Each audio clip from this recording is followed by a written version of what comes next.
I had not been back there in years, but it was the last place left to look.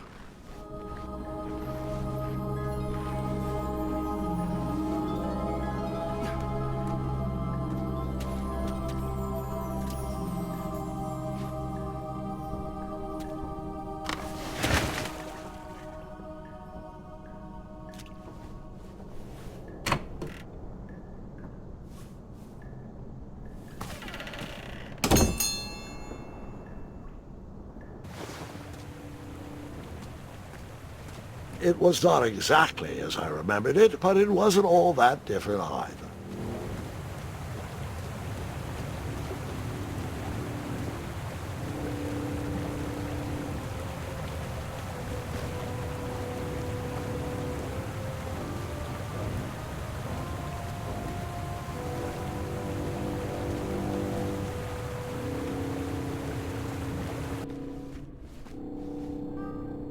Two odd contraptions guarded the lost treasure. I would have to turn one and see what happened.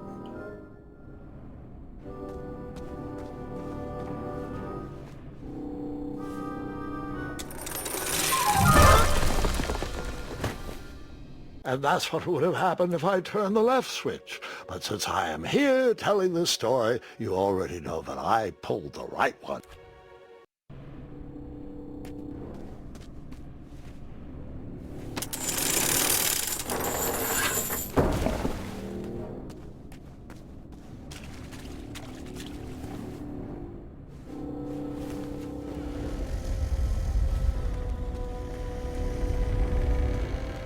Buckets, barrels, butter churns, and beds were jammed into every nook and cranny of that cave. It all seemed so familiar.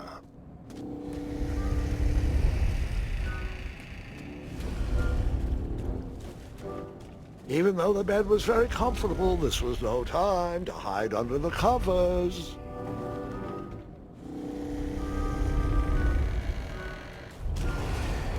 Wait. Hold on, Grandpa. I don't remember this part of the story. Beds hanging from stalactites? We'll get there, Gwendolyn. Don't worry. No detail in this story will be overlooked. Now, where was I? Ah, yes. As I treaded through the river of rumbling trundles, I feared I knew the source of that deafening wind.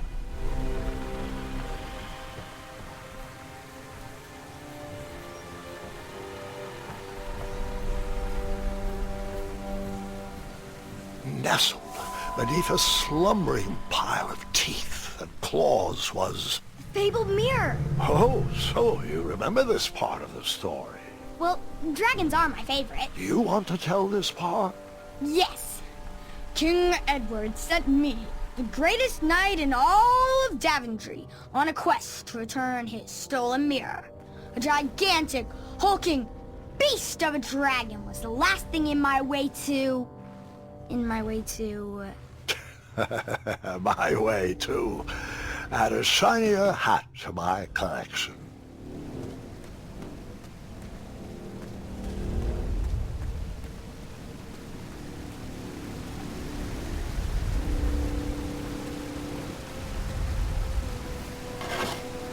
I tried to turn that crazy contraption, but it was missing a handle. Someone tampered with it, creating some silly conundrum.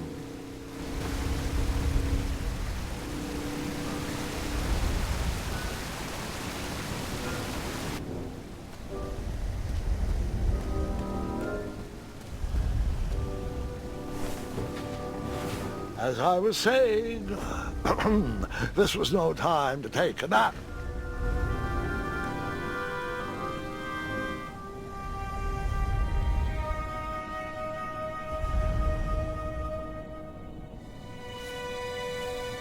So, the missing handle was booby-trapped? What did you do? Well, I used my cleverness to outsmart the trap.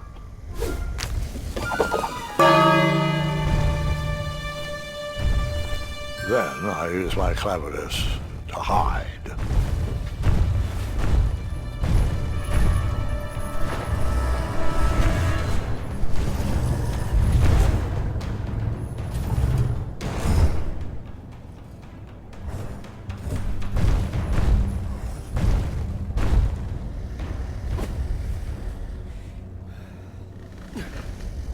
Luckily, that half-blinded beast never noticed me in bed. A dragon's eye must be really hard to pierce with an arrow. At archery lessons, I can barely hit a hay bale. It is indeed a feat only for skilled archers. I tried to turn that crazy contraption, but it was missing a handle. Someone tampered with it, creating some silly conundrum. What did you use to fix the broken switch?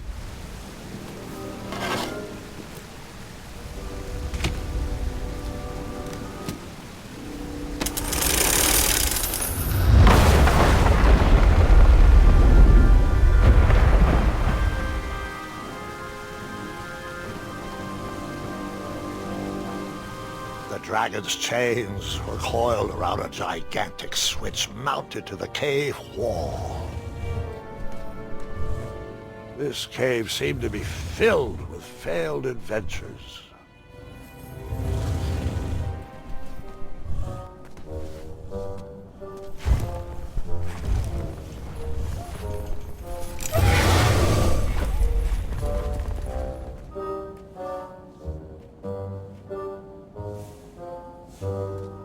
After he briefly basked in the sun, the narcoleptic dragon went back to snoring.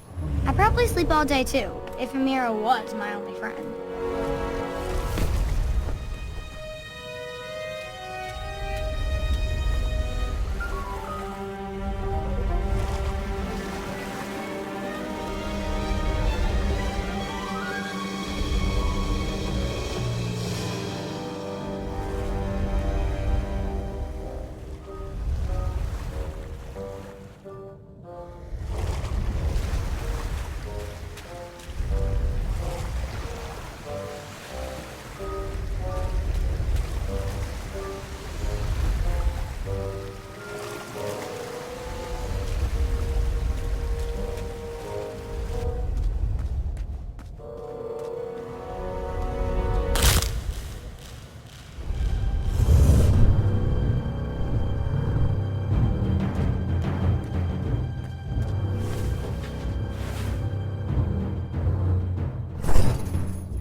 You marched right into a ferocious dragon's mouth.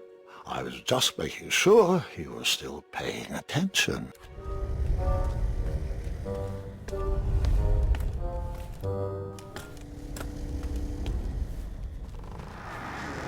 Whoever designed this trap thought they were pretty clever, but I would probably find a way to hit that unreachable switch.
the mirror called out to me.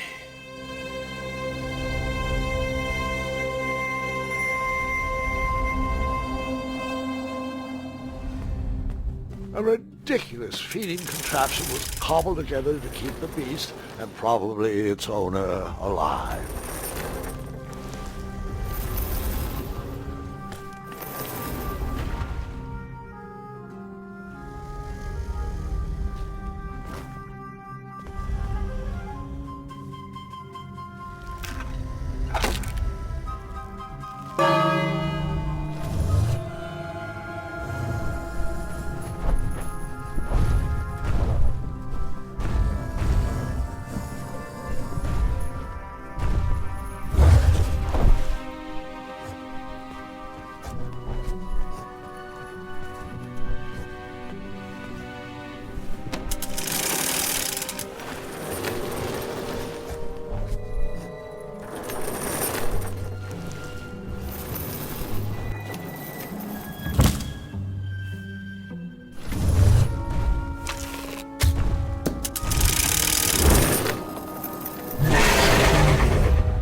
Can you put my mouthwash back on the shelf, please? Now, where was...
With a magic mirror safely in my possession, I dreamt of the Daventry I would be rewarded with, and the kingdom it could become.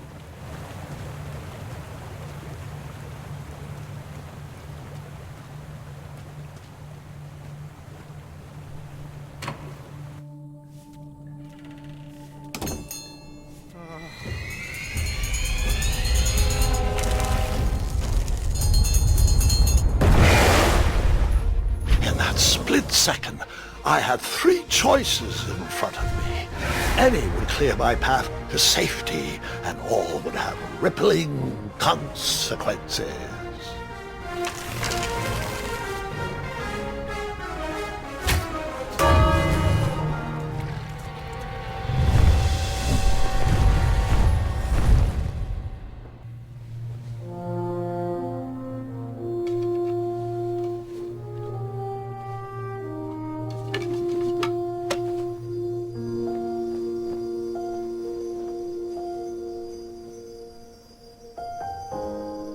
My hands were shaking and my arms could barely grip the rope, but with the last of my strength I climbed out of the well and headed back to the castle. Ever since the magic mirror returned, its reflections have warned the kingdom of danger, kept our family safe, and it has exposed many troublesome crumbs tangled in my beard. Yeah. King Edward was so proud that you returned his lost treasure that he made you king. Everyone knows that part. Now, can we get back to that dragon? Gwendolen, there's so much more to my stories than dragons. I hope this old cap will be remembered for far more than the action tattered across its brim, sewn into the seams of many hidden adventures. All right, let's get back to the dragon. Tell me everything. How did you know shooting the bell would distract him? Over the years, I realized that the dragon was not the despicable, hideous beast Daventry had made him out to be. He was just a caged animal that was very hungry. I, too, would be violently angry if I could only eat when my neglectful owner rang the bell. I know it was a sneaky trick, but I certainly wasn't going to set a dragon loose on the town or participate in any more abuse. You really thought that through, Grandpa. I would have tricked him, too. Back home, they call me Gwendolen the Smarty Pants. You come from a long line of logically minded nobles, and one very clever dentist. All right, you two. Grandpa needs to rest. Gwendolen, it's way past your bedtime. Sleep well, Grandpa. I'll be back first thing in the morning. I don't need rest. I'm as spry as I've ever been, though I wouldn't mind a slice of magic fruit.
Well, hello, cousin. Guards! I'm glad you're finally here. He's been asking about you for days. I had to sit through the same story 5 times. We got here as fast as we could, and I like Grandpa's stories, especially the ones with dragons. Oh yes, the legendary beast he outsmarted with its own dinner bell. I don't know if he forgets that I've heard that story before, or if he just doesn't care, but he loves telling it to anyone that will listen. I'm pretty sure I heard the nursemaids telling his same jokes in the hall. Have you heard anything the doctors are saying? Yes, doctors, wizards, magic elves. Grandfather is fine, Gwendolen. they all say the same thing. He's just old. He still has a few good years left. Look, we're all excited that your family made the trip, but there's no need to worry. You should get some rest. I'm sure you're scheduled for a full morning of Grandfather's hilarious ramblings. Oh, I'm also scheduled for the tournament tomorrow. Ah, yes, the fencing tournament. You'll love it. I'm, of course, favored to win, and will make sure you have the very best seat to view my victory. The courtyard will be filled with important people and delicious hors d'oeuvres. Oh, I'm actually competing in the tournament. I had no idea we were hosting a junior tournament. That's incredible. In that case, I will gladly be there to cheer you on and eat delectable appetizers. Nope, no junior tournament. I'll be squaring off against you. I see. Well, perhaps this is the time to stop listening to stories and finally make some of your own. Good night, Gwendolyn. Sleep well.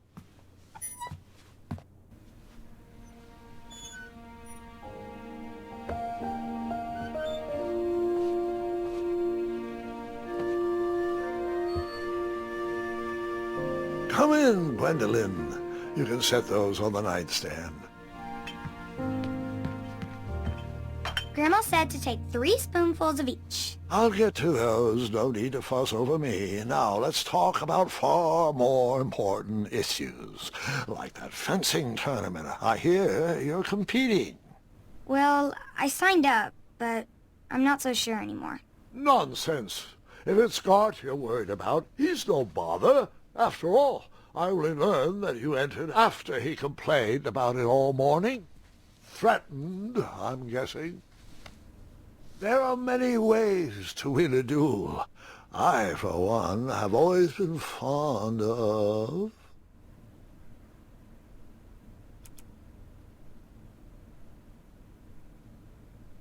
treating my opponents with respect. You'll be surprised what opens up to you.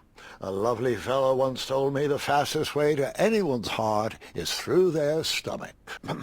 Speaking of, that reminds me of a story, one I know you haven't heard before. When I was a much younger lad, before I was a knight, before I'd been to Daventry, and even before I had seen a dragon. It's a tale about a tournament that changed my life. It is a long story, but I shall tell it briefly. Well, Triumph, this looks as good a place as any to camp for the night. Let's rest up. We have a big day tomorrow.